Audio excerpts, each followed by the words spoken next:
I'm going to reply to your vlog, starting with, you don't look like death. You're cute. Um, I thought you were flying out later today, so I wrote bon voyage. I wrote in the schedule. Um, you sound beyond FML. You just sound clinically depressed. And I think social anxiety is part of it, like a major part, like the hiding. And I used to do that with roommates, big time. So I get that. But it really seems interconnected with depression. I mean, how can they be separate conditions, you know? Like an anxiety that's so ingrained and profound.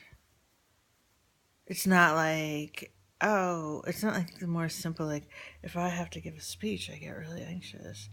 Yours seems to, you have that, but it seems a little deeper, widespread. I don't know. I don't know any psychology terms. I remember when you had that confusion with the map, and it could have been hormonal. I find PMS to be really a time of some delirium. Maybe, yeah, sure, and period too. But sounds like a depersonalized or dissociated. I don't know. I've had my therapist fling both terms at me, so, but not connected, not, yeah, well, out of it. It's unnerving, concerning, but it's not happening a lot. But if it is happening during cycle time, that's interesting. I don't know what it means.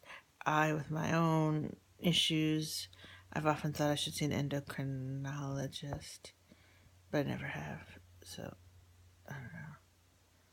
I just feel like a gynecologicalist would not quite, I don't know. I'd want someone who's more of a master of hormones than someone who's just a general physician of female conditions, although they would be a master of female hormones. Whatever. I mean, you might have a hormonal issue, but that doesn't explain, like, your obvious depression. Come on, face it. But there's conditions. What is it, like external conditions that could be contributing to your state of mind and your feelings. Like you said, you're nostalgic and sad for the early days here. So am I. Like your second year here was, I mean, we got through it, but it was so much less fun. And it was sad to see you having to work all the time. About that 3 week binge thing, that I don't mention, it had to be stress, right? I mean, you turning to something that is like safe and comforting and a bit of a high, I guess, a boost. It makes sense, and it's very common for anyone on any drug to have a relapse. So don't beat yourself up for it, okay? I saw a documentary. It was about hard drugs, but it said that these drug addiction experts were like, relapse is built in to the process of recovery, and it's gradual. And the longer you go without a relapse, the closer you are to true recovery, and the better a sign that is. But people get so discouraged by any relapse that they feel like losers, and that can impede the process. But if you can accept that you may and probably will relapse, then um, just accept it and move on. But I don't think they talked about tobacco. But then they say tobacco is the most addictive thing on planet Earth, so I don't know. But I think they were talking about more like coke and heroin and meth.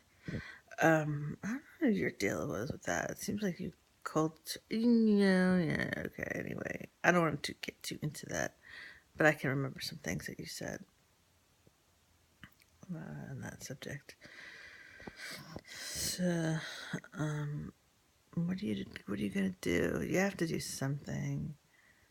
I know pharmaceuticals do not seem to be your thing or on your agenda.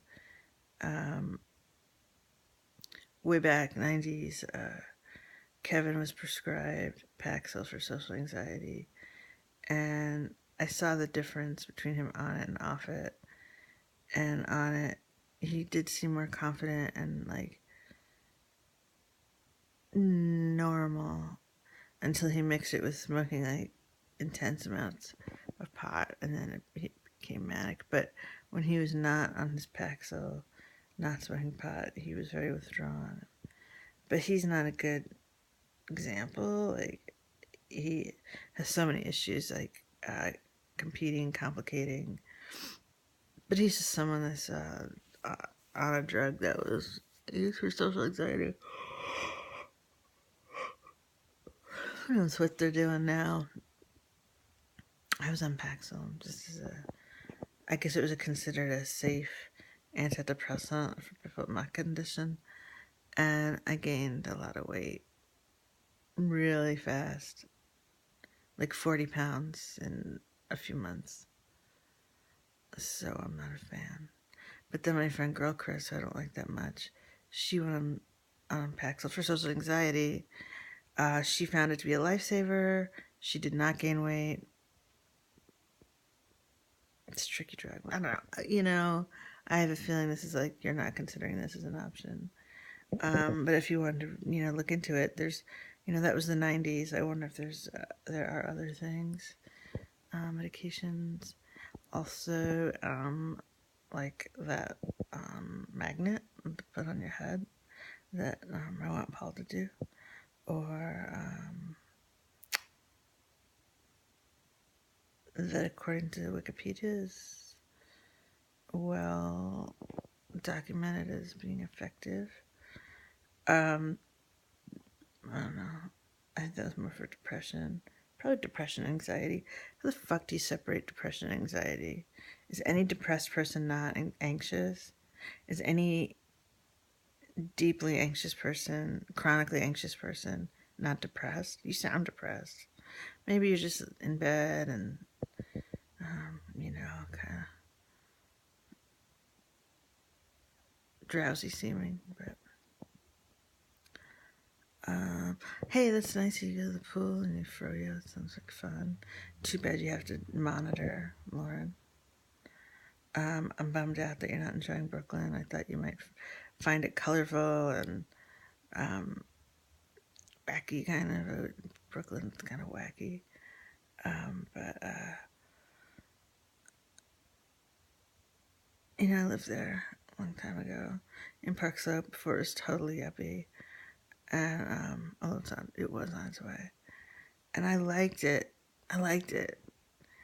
But every time I go to Manhattan, like I might like going to the Angelica or going out to dinner with my sister or something. But Manhattan, I always found like death. Whereas my neighborhood in Brooklyn, I just liked it. But I think I couldn't stand it now. Park Slope, the strollers, there's so many big stores. There's Full Foods and Barnes and Noble and shit. It used to be like small local businesses, like a small town neighborhood. Anyway, your neighborhood's a little rougher.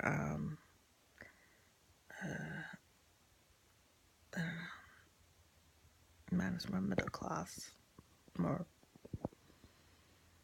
white, not totally white, but it had character. I was really close to Prospect Park. You could just walk there. Anyway, Brooklyn. Brooklyn's not for you. You are feeling a nice feeling in Portland of green and chill. I wonder if after all this time you don't hate Portland. I mean, I don't know, it's also familiar though, isn't it? It's a certain size. But obviously, like a huge, bustling, big New York City is not for you. Portland has its pluses, green, urban, but like pretty calm. Your family's there. So we're going to be there. So, I don't know what you're going to do. I'm scared of your road trip around the world, around the country, and picking a city. It reminds me of when you were going to do a coastal music gig trip with Crack.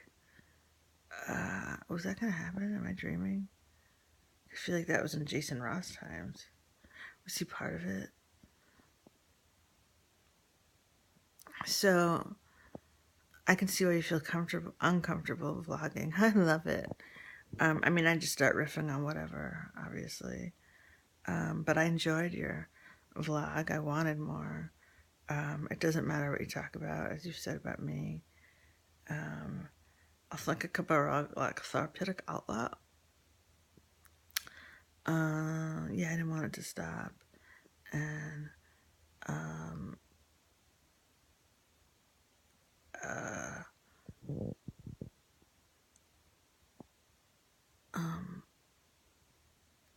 you didn't sound completely excited about Jimmy. There's like a little bit of a faded quality to your voice.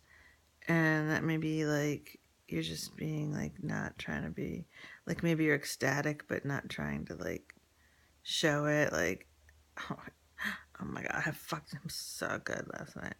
Or maybe you feel a little bland toward him, but he is nice and it's comforting. I wonder. Or maybe he was nearby. What could you say?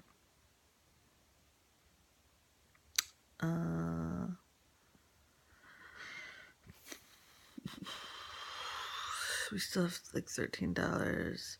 Paul thought he'd be paid by now. He's direct deposit.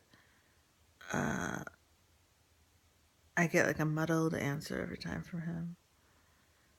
So, luckily there's food in the house, and Poppy and I will have to like, if we do anything, she could sit on the couch and iPad all day.